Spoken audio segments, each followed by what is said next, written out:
Icoria. El vínculo quebrado. Capítulo 2. Marginado. Luca sentía hambre.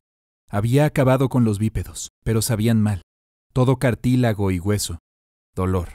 El perno alojado en su hombro, desgarrando su carne.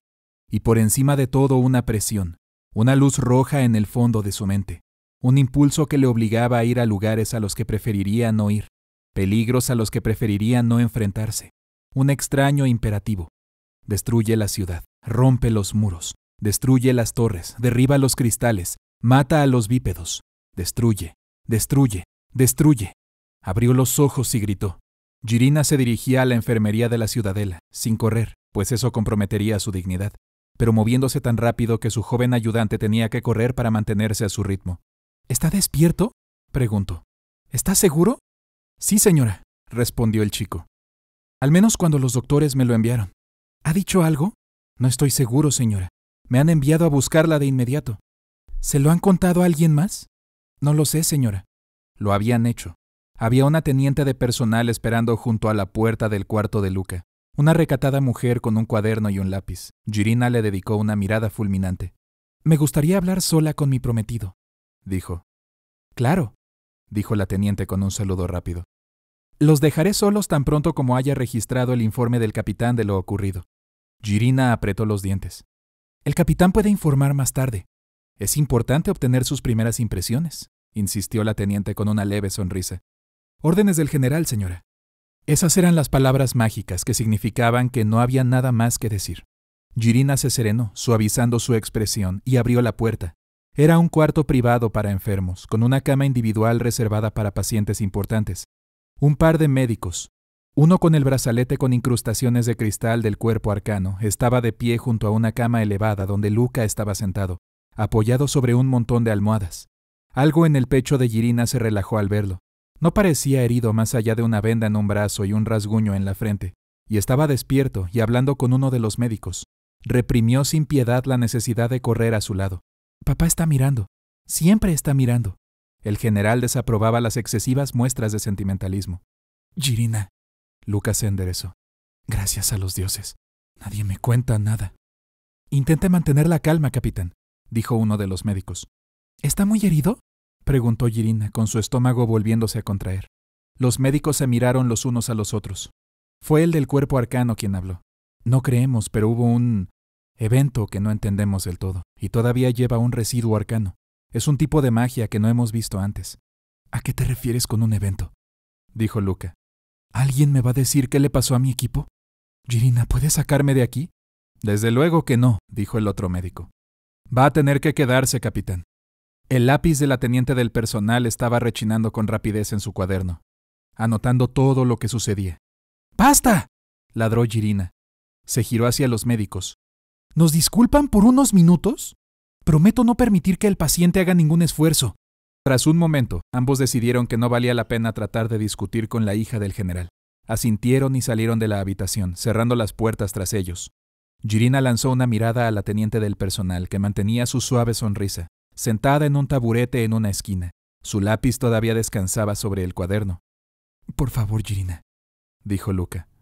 Recuerdo algo, pero es confuso y no lo sé. Ella captó su atención y le echó un vistazo a la teniente. Papá está mirando. Por un momento Luca dudó, y entonces asintió con la cabeza en comprensión, enderezando los hombros y poniendo una expresión más formal. Tengo que decirte que las cosas salieron muy mal, dijo Jirina. Todos los de tu equipo murieron, menos la sargento Efa. Luca tragó con fuerza. Ya veo. Me gustaría que me contaras lo que pasó, todo lo que puedas recordar. Por supuesto. Luca tomó una profunda bocanada de aire. Recibí órdenes de detener al monstruo. Repasó la historia con notable ecuanimidad. La estrategia, la granja devastada, su emboscada cuidadosamente planificada. Fue solo. Llegó al ataque del monstruo cuando su máscara profesional se resquebrajó. Esa cosa era inteligente, dijo Luca. Había descubierto dónde estábamos, qué estábamos planeando. Agarró a Gox a través de una pared, lo destrozó y luego se abalanzó sobre Ghedra, antes de que ninguno tuviera tiempo de reaccionar. La sargento Efa trató de atraerlo a nuestros cables, pero sabía que las cosas estaban ahí. Perdone, interrumpió la teniente de personal. ¿Estás seguro de eso? ¿Que la criatura era realmente consciente de las trampas y el peligro que representaban? Desde luego, así actuaba, respondió Luca. Como he dicho, era más inteligente que cualquier felino con el que me haya topado. La teniente siguió con su lápiz. ¿Qué ocurrió entonces?, preguntó Jirina. Fijó la mirada en Luca. Ten cuidado. Nick lo atravesó con una flecha, dijo Luca. Pero eso ni siquiera lo ralentizó, y acabó con ella antes de que pudiera volver a cargar. Yo ya había sacado a la sargento Efa de las trampas y le ordené que se retirara mientras yo hacía de retaguardia. ¿Ibas a dejar que te matara para que ella pudiera escapar?, dijo Jirina, sin mirar a la teniente. Alguien debía hacerlo, dijo Luca. Quienquiera que fuera el siguiente en enfrentarse a esa cosa, necesitaba saber de qué era capaz. Jirina respiró hondo. ¿Y entonces qué? Entonces, Luca sacudió la cabeza poco a poco. No lo sé. ¿No puedes recordarlo?, preguntó Jirina ansiosa. Puedo recordar algo, dijo Luca, pero no tiene ningún sentido. Díganos lo que pueda, por favor, insistió la teniente. Jirina se mordió los labios. Hubo un destello de luz, dijo Luca, y fue como si pudiera sentir a aquella cosa, el felino, su mente, sus emociones. Me di cuenta de que tenía hambre y dolía, que quería venir a Dranid, destruir Dranid, y al mismo tiempo creo que podía sentir lo que yo estaba sintiendo. ¡Maldición, maldición, maldición! La garganta de Jirina estaba seca. ¿Y cómo reaccionó?, preguntó la teniente. No puedo explicarlo, respondió Luca. Lo presioné al sentir que tenía que ir a Dranid, y sentí algo romperse, y luego el monstruo simplemente se alejó. Volvió a sacudir la espalda. Ahí debe ser cuando me desmayé porque no recuerdo nada más que eso antes de despertar aquí. ¿Qué sucedió? La sargento Efa vino por ayuda, dijo Jirina. Cuando volvió con un escuadrón del sector de defensa, te encontraron inconsciente y te trajeron de vuelta a la ciudadela. ¿Efa está bien? Algunos cortes y contusiones, pero nada serio. Y Luca comenzó a dudar. ¿Qué le sucedió al monstruo? ¿Por qué no me mató? A lo mejor estaba más herido de lo que pensabas por la flecha de Nick, dijo Jirina rápidamente. Los observadores del muro lo vieron alzar el vuelo desde la granja y aterrizó en algún lugar del tercer anillo. Los equipos todavía lo están buscando. Quiero volver a salir, dijo Luca inmediatamente. Se lo debo a Gox, Ghedra y Nix. Quiero estar ahí cuando lo derriben. La teniente cerró su cuaderno con un chasquido. Debería informar al capitán, dijo ella. Capitán Luca, gracias por su tiempo. Puedo entregar el informe, dijo Jirina, intentando no mostrar su desesperación. Veré a mi padre esta tarde. Me pidió que entregara mis notas personalmente, dijo la teniente, antes de que Jirina pudiera protestar. Abrió la puerta y huyó. Por todos los dioses, ¿qué está sucediendo?, exigió Luca. Luego, Jirina se acercó a su cama y le dio un beso. Y tras un momento, él respondió, tomándola de los hombros. Lo siento, Luca, no tengo tiempo para explicaciones. Te amo. ¡Jirina! Ella ya se estaba alejando, dirigiéndose a la puerta. Jirina había vivido toda su vida en la ciudadela y conocía sus pasajes y escaleras mejor que casi cualquier persona viva. Estaba llena de atajos y caminos, con pequeños trucos que solo conocería alguien que hubiera pasado su infancia hurgando en espacios en desuso. Como resultado, logró ganar al teniente del personal de la oficina de su padre por al menos 5 minutos. Por desgracia, esto no marcó ninguna diferencia, porque el escritorio fuera de la oficina del general Kudrow estaba atendido por el coronel Byrd, cascarrabias como siempre. Cuando Jirina llegó, tratando de no parecer exhausta, él le lanzó una mirada despectiva. «Tengo que hablar con él», dijo Jirina. «Ahora mismo». «El general está trabajando en asuntos urgentes», dijo Byrd, uniendo sus manos. Era un hombre alto y mantenía su cabello rubio en una larga coleta, como para compensar el retroceso de pelo en el otro extremo. «Ha pedido que nadie entre». «Mi padre», comenzó Jirina. «Te invito a esperar», añadió Byrd, con una expresión que indicaba que deseaba que no lo hiciera. Jirina se sintió desafiante en una de las duras e incómodas sillas alineadas en la antecámara. Cuando la teniente de personal, que todavía llevaba su cuaderno, llegó unos minutos después, Jirina se levantó de nuevo. Se estremeció cuando Byrd hizo señas a la teniente.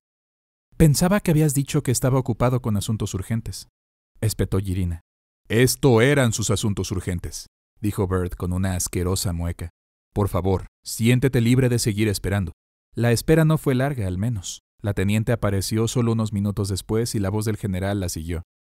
«Coronel, ¿está mi hija aquí?» «Sí, señor. dijo Byrd. «Hágala pasar». «El general», informó Byrd, «te verá ahora».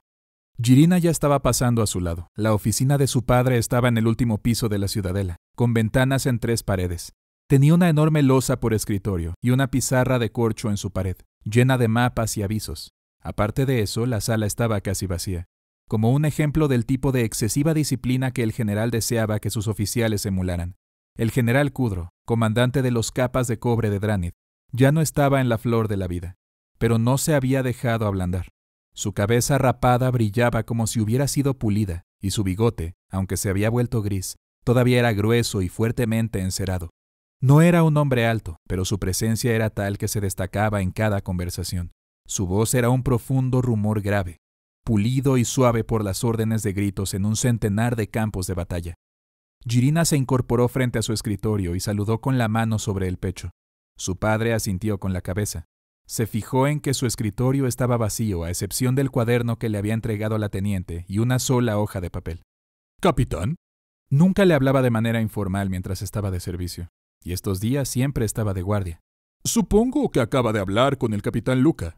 «Más o menos, señor. El coronel Byrd me mantuvo esperando durante algún tiempo.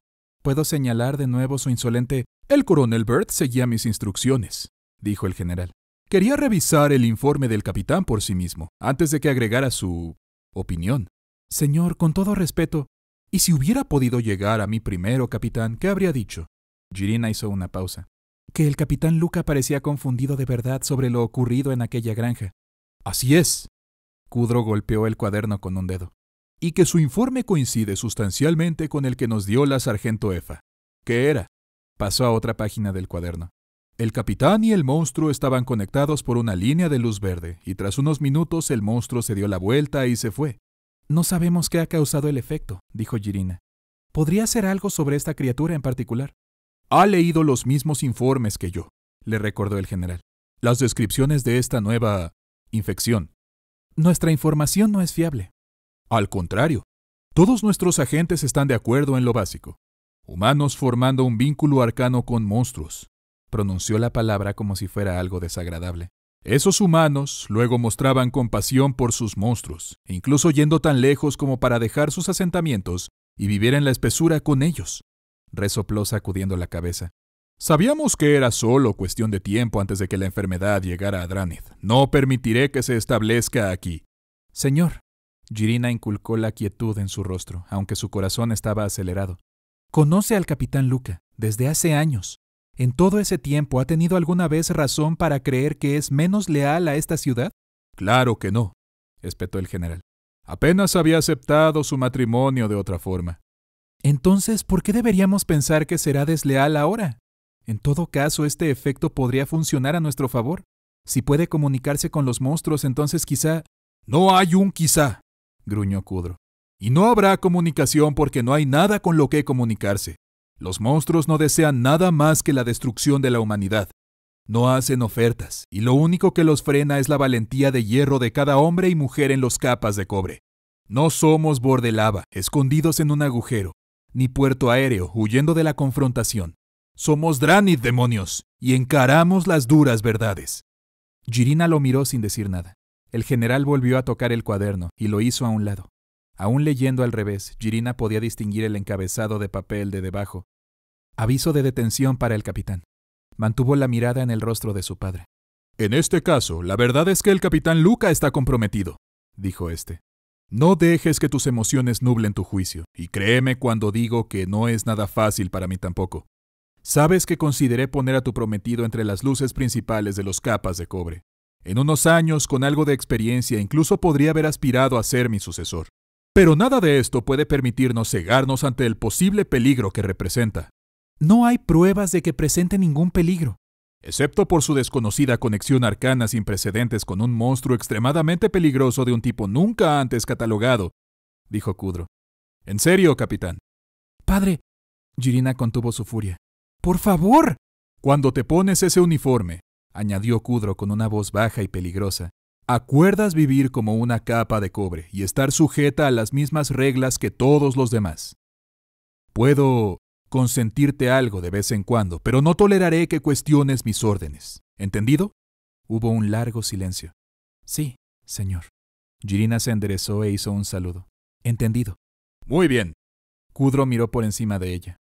En reconocimiento a tu difícil posición, te concedo el resto de la tarde libre de tus deberes. Descansa un poco. ¿Y el capitán Luka? El capitán Luka ya no es asunto tuyo, respondió el general Kudro. Ni lo será hasta que esté absolutamente seguro de que no representa ningún peligro para la ciudad bajo mi protección. Entendido, señor. Jirina se giró, con la mente dándole vueltas. El capitán Luka ya no es asunto tuyo. Si arrestara a Luka, eso significaría un juicio y un veredicto público, se dijo a sí misma. Un aviso de detención significaba algo más. El general quería que la seguridad interna hiciera desaparecer un problema. Lo va a matar y me va a decir que es por el bien de la ciudad, pensó Jirina. Salió de la oficina, ignorando al coronel Byrd, y se dirigió a las escaleras. Alguien la seguía. Jirina no sabía si eran las órdenes de su padre o las de Byrd. Lo segundo, pensaba. A Byrd nunca le había gustado. Pensaba que amenazaba su posición como segundo al mando de los capas de cobre. Estaría deseando atraparla, violando las órdenes. No es que Jirina tuviera la intención de darle esa oportunidad. El hombre que había puesto tras ella era un agente de seguridad interna, y su persecución era torpe. Fue bastante fácil dar la vuelta por un pasillo, meterse en una habitación comunicada y aparecer detrás de él. Una carrera rápida y silenciosa por un tramo de escalones y había dejado atrás a su observador. Entonces se dirigió a la enfermería, usando todos los trucos y atajos que conocía. Le llevaría tiempo a su padre dictar sus órdenes, tiempo para enviar a un ayudante para obtener detalles de seguridad interna, tiempo para que llegaran a la habitación de Luka. No voy a dejarlo morir, no por esto. Tenía que haber otra manera. Fuera lo que fuera esa cosa entre él y el monstruo, tenía que haber algo más profundo detrás. Todo lo que necesito es tiempo suficiente para resolverlo. Por desgracia, el general Kudro era un hombre al que le gustaba moverse deprisa. Si pensaba que Luka debía ser eliminado, lo haría lo antes posible, lo que significa que Luka debe desaparecer. Era un riesgo, obviamente, pero no creía que su padre fuera a volverse contra ella, a pesar de sus sombrías bravatas. Encárgate de eso luego. Lo primero es lo primero, pensó Jirina. Ahora corría, al diablo el decoro, caminando a zancadas por el pasillo hacia la puerta de la habitación. Cuando la alcanzó y la abrió, encontró a Luka aún solo. ¡Gracias a los dioses! Estaba sentado, y al verla, salió de su lecho y se puso de pie tambaleándose. Jirina, ¿estás bien? Tropezó y se apoyó en la pared. ¿Puedes caminar? Preguntó ella. Si no puedes, va a ser una huida muy corta. Estoy bien. Luka se enderezó. Solo un poco mareado. Se me está pasando, Jirina. ¿Qué ocurre? Ella tragó saliva. Mi padre te va a ejecutar. ¿Qué? Luka se balanceó como si le hubieran dado una bofetada. Eso es. Déjame hablar con él. No hay tiempo, dijo Jirina. Nos vamos de aquí. Luka parpadeó. Es una locura, yo no he hecho nada malo. Lo sé, Luka. Jirina se inclinó y le besó con desesperación. Te creo, pero mi padre se está asustando. Se apartó, pero mantuvo su mano sobre la de él. Solo necesitamos darte algo de tiempo. Puedo calmar a mi padre, estoy segura de ello. Luka se quedó mirándola durante un momento. Sus rasgos se endurecieron, volviendo a su papel de capitán de los especiales, arreglando planes y contingencias. ¿Y qué hay de ti? Preguntó. Si escapo ahora, él sabrá que me has ayudado. Tengo una idea. Jirina sacó su cuchillo de su funda en el cinturón. Tú sígueme la corriente. ¡Déjame ir! La actuación de Jirina era muy convincente, hasta el punto en que a Luka le resultaba difícil seguir con la farsa. Sostenía a la mujer que quería fuertemente contra él con un brazo, mientras sujetaba su propio cuchillo contra su garganta con la mano libre. Paso a paso cauteloso, descendieron las escaleras principales y se dirigieron a la planta baja de la enfermería. ¡Fuera de mi camino!, le gruñó Luka al escuadrón de seguridad interna que había en el rellano frente a él. ¿Sabes quién es? ¡Suéltame!, gritó Jirina. ¡Luka, eres un escorpión de estiércol, traidor! Detrás de su espada, donde nadie podía ver, su mano apretó la de Luka, con un poco más de fuerza. Luka se consoló con eso y trató de poner cada pizca de crueldad que pudo reunir en su voz. «¡La mataré!», dijo. «¡Fuera de mi camino!». El sargento de seguridad interna ladró una orden, y el escuadrón se dispersó. Luka continuó bajando las escaleras, pasando el rellano y atravesando las puertas batientes que conducían a las cocinas. Más soldados de seguridad interna esperaban ahí, pero se quedaron atrás con los criados aterrorizados, agrupados tras ellos. Más allá de las grandes mesas llenas de caza a medio despedazar, y las ollas de sopa burbujeante en el fuego de la cocina. Otra puerta les aguardaba. Daba al jardín de la cocina. «Ya casi llegamos», dijo Jirina. «¡Atrás!», dijo Luca, girándose lentamente hasta quedar de espaldas a la puerta con Jirina frente a él. «¡Atrás, dije!». «Capitán», aventuró un sargento. «Déjela ir y podemos hablar». Jirina lanzó un chillido como si Luca hubiera apretado el cuchillo más cerca. El corazón de Luca se hundió en su pecho, pero mantuvo su expresión feroz. «¡Atrás, idiotas!». Estaban en la puerta. Detrás de ellos, el jardín estaba despejado, aunque no sería por mucho tiempo. «Si esto no convence al general, no sé qué lo hará», pensó Luca. Más tarde había prometido Jirina que revelaría el engaño y le aseguraría a Kudro que nunca había estado en peligro. Hasta entonces, sin embargo, va a estar completamente desquiciado. Razón más para alejarse. Luca abrió la puerta tras él y retrocedió. Jirina le apretó la mano otra vez y le devolvió el apretón. «¡Que nadie me siga!», ladró. Y visto cómo estaban las cosas, pocas posibilidades había de ello. Entonces apartó el cuchillo, empujó a Jirina por la espalda para enviarla tropezando hacia adelante y corrió por su vida. La salida que Jirina le había explicado jamás se le habría ocurrido a Luca. Siempre había venido a la ciudadela a través de su entrada principal, consistente en unas puertas enormes solo cerradas en momentos de peligro extremo, custodiadas por un selecto destacamento de capas de cobre. Sabía que había otras formas de entrar, pero solo de la misma vaga forma en que era consciente de que alguien tenía que cocinar y lavar la ropa. Jirina, sin embargo, había sido una niña en la ciudadela, y la había explorado con la minuciosidad de una niña. Los huertos de la cocina, explicó, estaban rodeados por un muro bajo y colindaban directamente con un distrito entero de barrios marginales, donde vivían los sirvientes de la élite militar de Dranith. Siguiendo sus instrucciones, Luca corrió por los ondulantes tallos de hierbas de olor dulce. Saltó para aferrarse a la parte superior de la pedregosa pared en el extremo más alejado del jardín, y rodó sobre ella. Al otro lado había un callejón estrecho, entrecruzado con tendederos coloridos con ropa seca. Unas camisas y vestidos húmedos se aferraron a Luca mientras descendía, que absorbió la corta caída agazapándose e intentó orientarse. Unos pequeños edificios de madera, cada uno pegado al siguiente, se alineaban a ambos lados de la calle, con cal en las fachadas. Un grupo de alrededor de una docena de niños le miraban asombrados, olvidados ya de su juego de pelota. Vio otros ojos que miraban desde las ventanas con cortinas por toda la calle. «Oye», le dijo Luca al más alto de los niños. Una niña desgarbada, de pelo enmarañado y sucio. «¿Por dónde se llega al tercer bulevar?». Ella señaló sin decir una palabra. Luca le sonrió y comenzó a trotar. Se había vestido con su uniforme, todavía sucio de la misión, pero mejor que los blancos del hospital. Una vez que se alejara de la vecindad inmediata de la ciudadela, tenía la esperanza de poder engañar a cualquier soldado que se encontrara. ¿Cuánto va a tardar el general en correr la voz de que el comandante de los primeros especiales se ha revelado? Un callejón llevó a otro, y pronto Luca pudo ver los edificios más grandes que bordeaban el tercer bulevar, una de las carreteras elevadas que partían de la ciudadela hacia todos los puntos cardinales. Una escalera descendiente, coronada por una torre vigía de cristal, conducía a la carretera, pero Luca se detuvo a una manzana de distancia. Había movimiento en la carretera, mucho movimiento. Soldados, con las capas al viento, corriendo en escuadrones.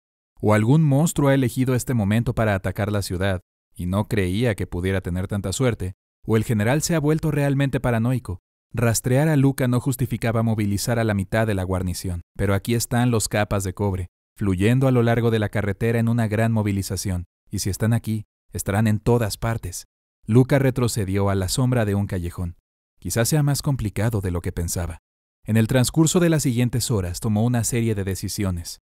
Jirina había tenido la intención de que se escondiera en algún lugar de la ciudad. Era una buena idea, encontrar un lugar anónimo donde pudiera mantener un perfil bajo durante un tiempo, pero había subestimado la magnitud de la respuesta de su padre. Había capas de cobre por todas partes, no solo de seguridad interna, sino tropas regulares, peinando las carreteras principales y estableciendo puntos de control en las intersecciones principales. Si iban a ir tan lejos, no habría ningún lugar en la ciudad que fuera lo bastante seguro, y en cualquier caso, Luca apenas había pasado tiempo en Dranith en los últimos años. Tenía poca idea de en quién era seguro confiar. Fuera del muro, por otro lado, las cosas serían distintas. Tenía contactos, hombres y mujeres a los que los primeros especiales habían ayudado, que pensaba que le ayudarían sin importar lo que oyeran de la ciudadela. Conocía el territorio, podía esconderse en el bosque si era necesario, ir a lugares que otros evitaban mientras estaban preocupados por los monstruos que acechaban.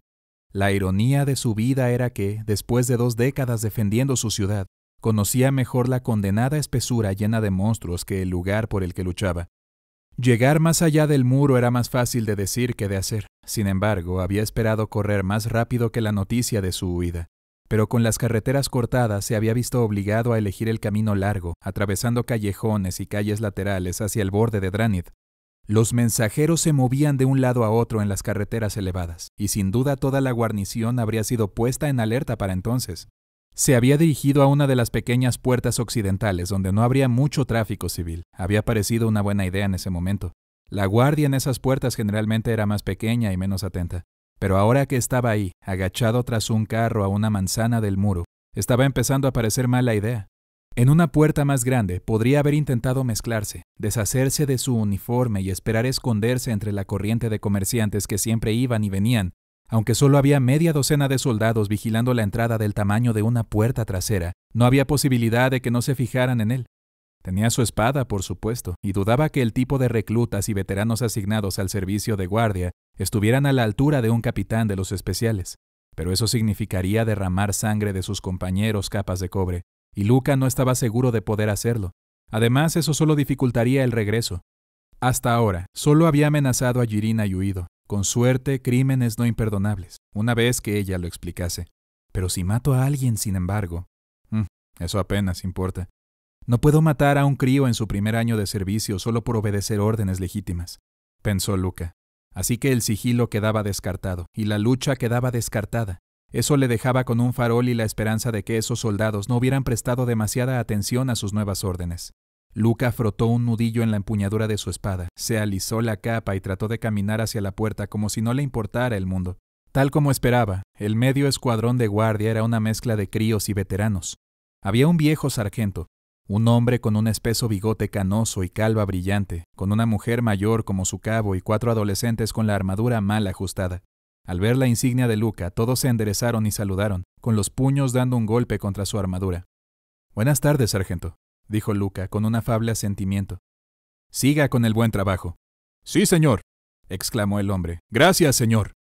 Luca cruzó la puerta y entró en un pequeño bosquecillo de árboles que crecía contra la muralla de la ciudad. Por un momento pensó que iba a ser así de simple.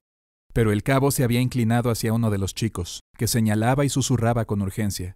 Luca captó las palabras especiales y órdenes. «Señor». La cabo y 2 de los chicos se apresuraron a cruzar la puerta y se detuvieron frente a él, bloqueándole el camino. Ella parecía compungida. «¿Puedo ver su identificación?» «¿Es eso necesario?», dijo Luca, tratando de parecer perplejo. «No pensé que nos preocupara que la gente se escapara de la ciudad». «Hemos recibido nuevas órdenes», añadió la cabo. «Un capitán de los especiales se ha convertido en traidor. Casi mata a la hija del general. Seguro que acabará siendo todo un malentendido», insistió el sargento, moviéndose al lado de Luca con los otros 2 soldados tras él. «Pero las órdenes son órdenes. Su identificación, por favor», dijo la cabo. «No creo que...» Luca se palpó los bolsillos distraídamente tratando de pensar. «¡Es él!» Uno de los niños, un chico torpe que parecía llevar la armadura de su padre, señaló de repente. «¡Capitán Luca! Lo vi en una revisión el año pasado». «No seas ridículo». Luca cambió de posición tratando de evitar que alguno se pusiera detrás de él. «Me llamo Bress». «Entonces no le importará demostrarlo», insistió el sargento. «De lo contrario, señor, voy a tener que ponerlo bajo arresto». Luca endureció su voz. «Apártese y déjeme pasar, sargento. Es una orden. Este es un asunto de especiales. No sabe con qué está interfiriendo». El sargento apretó la mandíbula y desenvainó su espada. La cabo hizo lo mismo, e igual los 4 soldados. Se movieron para flanquear a Luca, y él se retiró hasta estar de espaldas al árbol más cercano. «Baje su arma, señor», ordenó el sargento, «y lo escoltaremos a la ciudadela». «No creo que pueda hacer eso, sargento». Luca puso su mano sobre su propia espada. «No quiero herir a ninguno de ustedes». «No puedo». ¿2 viejos veteranos y un puñado de adolescentes granientos? ¿Qué diablos se supone que debo hacer ahora? Dieron un paso adelante. La mano del chico de la armadura demasiado grande estaba temblando, haciendo que la punta de su espada vacilara. Si huyo, ¿realmente lo apuñalarían por la espalda a sangre fría? Evaluó la mirada en la cara del sargento. Probablemente, pero algo se plantó en la tierra entre él y el sargento con un silbido y un zumbido. Era una flecha proveniente del arco largo de un cazador en lugar de una ballesta militar, y sus plumas aún temblaban.